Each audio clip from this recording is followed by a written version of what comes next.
Hey guys, Ian here again. What day is it today? Today's actually wrong. Today is the 6th of January, but I'm filling in for yesterday, which is the 5th, because it is now at 1 a.m. in the morning. It's actually 1:18, but we're just gonna leave it at 1. I'm still awake. I usually sleep at 2 o'clock, and then I sleep for 6 hours, and then I wake up just to go to work. But yeah, I wanted to make sure I fulfill this daily vlog. I haven't uploaded the day before yesterday's vlog because I have to edit and render right now. I just haven't committed the time to actually doing it um, on a regular time. I think I should do it like, I don't know, at 10 p.m., which is usually when I start dancing to complete my rings. On top of that, actually, I didn't complete my rings for the 5th, which is today. Well, today's the 6th, but I'm filling in for the 5th. Yeah, I didn't complete my rings. I didn't complete the green one. All the other rings completed, but it was the green one that didn't complete. I was in the middle of doing it, but I ran out of time because it ticked over to 12 p.m. and I had like 5 minutes of dancing left because it measures your heart rate in terms of the length of time you've been exercising, and it's usually half an hour. So if I only started earlier, definitely could have fulfilled that. I could have done it earlier, but I actually felt kind of sick. I've just been feeling sick in my stomach for the last couple of days. I don't really know what's going on. I think it's just my weird anxiety playing up, and I'm just putting unusual tensions through my stomach, and I'm not even noticing it's happening, and it's just happening. So, yeah. But I just want to reflect back on my day. I do want to make it short because it is some godly time at night, and I want to go to bed.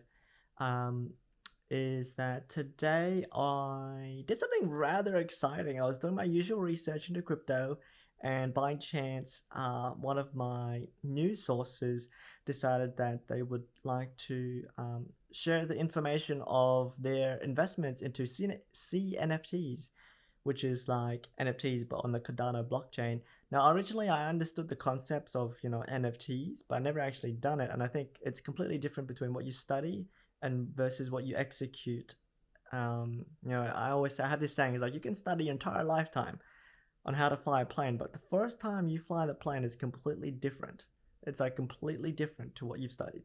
Study helps you like understand the theory behind flying, but it's different when you do it for the first time. like like theory to like mechanical doing is like completely different, and it exposes you to different perspectives and things like that. And today was definitely the first time that I did it. However, I just want to shed light on why, reflect on why I didn't actually do it with before, and that is because Ethereum. The difference between doing it now and doing it before is that Cardano has started to release these applications that are able to utilize the Cardano network and the Cardano blockchain, being able to use the Cardano um, uh, currency. And the gas fees versus Ethereum, like I have a passive income, and for me to actually manipulate and alter the way that the passive income works, for just to pull out my staked currencies, it will cost me $200 USD worth of Ethereum just to pull out my investments, one investment. And that's just in gas fees. It's like tax. Whereas like when I did the Cardano purchase today, 200 compared to one Cardano, like cost me one Cardano, which is the equivalent of $1.30 USD compared to $200 USD. Like, that's why I didn't do it. And like, essentially like this platform was only just released like 30 days ago or something like that. And like, in terms of like being ahead of the trend, I'm definitely ahead of the trend. I'm not ahead of the NFT trend for sure, right? But I'm definitely ahead of the trend in terms of using the Cardano blockchain. And yeah, it was pretty interesting on how I did it. I ended up spending a whopping $1,300 USD worth of Cardano in acquiring NFT assets. I actually ended up buying 3 NFT assets into a project that I did some sound researching, and I believe that it has potential. I'm not like full confident in it, but I definitely see potential in it, and I'm very invested. And if anything, I'm so keen on it that I do want to invest more, but it's gone to the point where I think 1.3k is enough right now, and let's just play it safe. Let's just not go all in, even though I really do want to. I feel that good about it. Um, but it's taught me a lot of things. It's taught me about potentially how I can use NFTs as a space to mitigate loss should I suspect ADA to potentially fall down in value, but I could and I expect the NFTs itself to actually do well as long as I'm able to sell. It could be like a scapegoat to avoiding monetary loss in the short term, because I feel like well, not feel like, but I definitely understand that in the long term Cardano will definitely continue to grow, and as a leverage I might be able to use that to continue growth at a more rapid rate whilst Cardano is on the decline, should that ever take place. But that's something that I did learn. I put in the argument, like, if it was that good, like, what if you compare it to switching the asset over to like a stable coin? It's just like, well, the stable coin doesn't grow, it just provides you certainty that it's going to stay at the same price. But if you actually use NFT as a scapegoat successfully, you may be able to, instead of having it being stable, you might be able to exponentially increase the value as long as you can sell at a higher price than what you bought it for. And if you suspect that ADA is on the decline, that could be a scapegoat to mitigate lost time and lost monetary value on the short term. And then should you suspect that to happen, where ADA does a reversal and starts to increase, you can maximize growth by then selling back into ADA and then riding the wave in terms of monetary value in the short term back up to the top, and then rinse and repeat that process. So it's actually quite it's a process. It's a process, and it's definitely good. That's what I learned today. Again, it's like that. I want to make sure that if I'm going to invest, 1.3k USD, I want to make sure I absorb and learn as much as I can, because that's an expensive lesson, But 1.3k is nothing compared to I spent, in terms of investments, I spent 6,000 Australian dollars, which is the equivalent of 4,000 USD. Into a design course, a diploma in graphics design, and I didn't even complete it. I didn't even get like a cert 1, cert 2. I basically got nothing out of it. That was a complete waste of money, and I didn't really learn like anything. Well, I mean, I did learn some things, but in terms of what I know now, like what I've learned from the the 1.3k investments that I did like less than 24 hours ago is actually quite tremendous. I've taken a lot more out of that than that 4k investment that I did 7 years ago. No, 7 years? I think it was like 8. I was 18. I'm 25 now. Yeah, 7 years ago? Wow, I'm 7. Are you telling me 7? 17? 8 years ago. 18. 7. 7 years ago. Oh my god, I'm old. Jesus Christ. I didn't think I was that old. Oh my god, 7 years ago. Oh my god. Oh, Jesus. Anyways, that's what I did. And the cool thing about this project is that there's definitely a lot of opportunities to actually outpace the growth of Cardano. And I think that was sort of my sort of mixed decision. I was kind of like thinking, is this the like a better investment for me? Is this really smart? Is this really intelligent? Like, if I transfer this amount of wealth into this, how will this actually play out? And is it an intelligent decision where I know that the probability of this actually being worth more valuable than holding 1.3k worth of ADA and having it grow exponentially in said time, like, will that 1.3k worth, will that grow faster and higher than holding that ADA?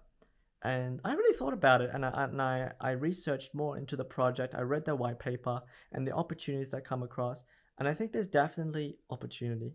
There is opportunity, but the question is there enough opportunity to that, it will outpace the growth in ADA. Should I just held ADA, right? Because that is the question. Only time will tell. I can obviously speculate. I'm really good at speculating, but only time will tell. And the cool thing about this is that for anybody who's listening, and for myself, reflection in point in time, is that my goal of getting passive income, like increasing to like minimum 3 passive income. So I have 3 NFTs, and part of their white paper is you're gonna be able to rent out these NFTs to be used. And the cool thing about the economy behind why these NFTs are, I reckon, valuable is that these currently generated or Gen 1 NFTs have the opportunity to function in a way that no other future generation of NFTs in that game will work, and that is like it can breed, right? And people will want to use that functionality, and because there's only a certain number, I think there was like only 10,000 of them, compared to the demand of a few million people, right? I hope the game becomes successful, and I can definitely see the game becoming successful, but you would need to drive scarcity and demand, and to do that you would need a lot of demand. So if there's only 10,000, if there's a million people who play the game, all of them are gonna want to get their hands on that 10,000, and I own 3 of them, so I'll be able to rent them out as you do with houses, and then they'll be able to pay me rent essentially, and that would be 3 forms of passive income. But obviously the cost of those passive incomes are derivative of the demand and the scarcity involved. So that's going to be interesting. There are other benefits as well. In their white paper, they discuss that they're going to be doing airdrops of their tokens, which will be coming out as the game progresses in development, and which is free cryptocurrencies, obviously. And again, assuming that the game becomes successful, and I can definitely see it become successful, it will drive up the scarcity and the value of those coins. And basic maths, if I was compared to the success of Axie Infinity, it was basically like a 900x essentially. And if they minted like 200 USD dollars worth and actually shared that as airdrops in terms of the tokens, the value in tokens, and it goes up by 928 times, it would increase the $200 that they gave away for free out of their pocket. Essentially, it would turn out to be 100,000 USD over the period of whenever the game reaches that level of success. And then there's so many factors and variables that sort of really open my brain to thought and sort of ideas and speculation, and trying to map it all out and try to use logic with the data that I have. It was a very interesting investment, and I went about it thinking of it as more of an experiment to see how well I can actually mentally use this, because if it works out to be what I think it is, and it does perform to be what I can see it being, right, I may have provided a solution to myself whereby, coming on to yesterday, we talked about how I need to come up with a solution to pay off my commitments, my expenses, and my rent after I've paid myself, and I'm in a deficit of 200 Australian. If these 3 sources of income are sufficient to cover that, if not more, the solution works. That is the solution. And it didn't involve me having to get a second job. It didn't involve me having to spend more time doing something else. This is a passive generating level of income that will just go back into my pocket. And that is a solution that I came up with, assuming that it works. And obviously, it's not going to happen tomorrow, but is it an investment? And that's what it is. It may take 6 months, it may take 8 months, but should it work, it comes back down to what I said. Like, if I can come up with an innovation, like by forcing myself to pay myself first, put myself in a deficit, I stress myself to think outside the box. I stress and I push myself to really strive to innovate. I think I may have just done that. I've innovated an idea, a concept, a way to increase exponentially cash flow, right? That doesn't require me to work extra, and it has the potential to multiply on its own, like to multiply, like for example, like we're talking about rental income, right? Not rental, yeah, rental income that will increase in value should the game continue to be successful, because that's increasing the demand for those 3 NFTs that I have. So the more people that want to use it, the more I can charge them, and that, you know, that increases over time, assuming the game continues to be popular, and increases, you know, demand, etc. And there's other um, economic functions within the game that allows me to multiply my earnings and rent out even more. Like, I'll give an example. Those NFTs, the Gen 1 NFTs, have the ability to breed, right? Which means should I breed them, I'll have more NFTs to rent out, right? But obviously the breeding has like has like deficiencies, essentially. Not that like deficiencies, but that they're not as good as Gen 1s. They'll have things that will make it unique and that will give it value, but it won't be, it definitely, I don't believe, in terms of like what I've seen in the white paper, I don't believe that the second generation won't have the ability to breed. Essentially, they'll be able to breed with Gen 1s, but in itself, they can't actually breed. Like Gen 2s can't breed with Gen 2s. They have to breed with Gen 1s, is what I understand.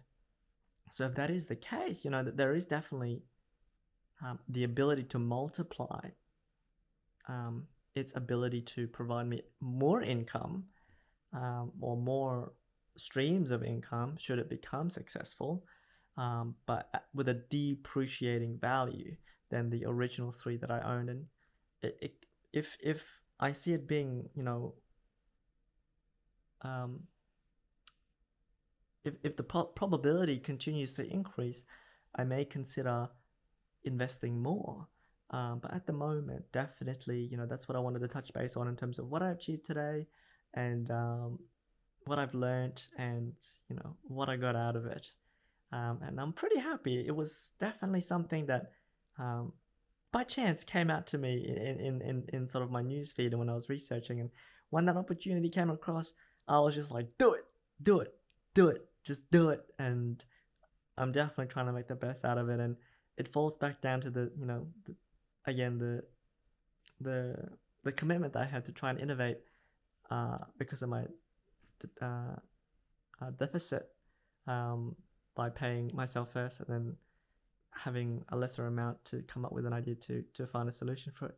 I'm pretty proud that I was able to do something in that regard, and it's definitely taught me a lot, like I said today. But yeah, that's pretty much it. I will see you guys tomorrow, I guess. I'll see myself and I'll see you guys tomorrow.